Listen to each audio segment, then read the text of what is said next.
hindi po enough yung makulong lang.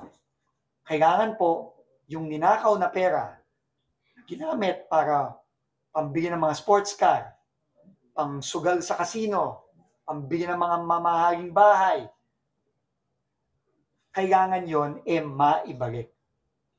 At yan po ay pagtutulungan po natin ngayon ng Insurance Commission.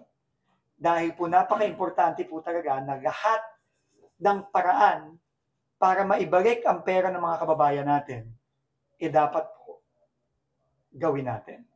Sa mga, nitong mga nakaraang linggo, nakita nyo naman po, no? Dahil sa direktiba ng ating Pangulo, lahat na po ng venue para maibalik ang pera ng mga kababayan natin, pinupuntahan po natin.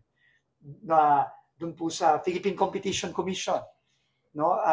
Nung kinausap po tayo ni Senator Bam Aquino na mayroong palang paraan para ma-penalize ang mga kontraktor na kasama o kasangkot sa pagre-rig ng mga bidding, pwedeng i-penalize ng from 100 million to 250 million per contract or per bid rigging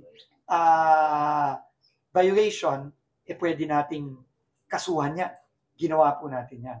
At ngayon po, nandito po tayo ngayon sa tulong ni Commissioner Ray Regalado at sa tulong din po ni Secretary Ralph Recto ng DOF. Nandito po tayo ngayon para gawin din yon sa mga insurance claims sa bawat kontrata na madidiscover nating maanomalya.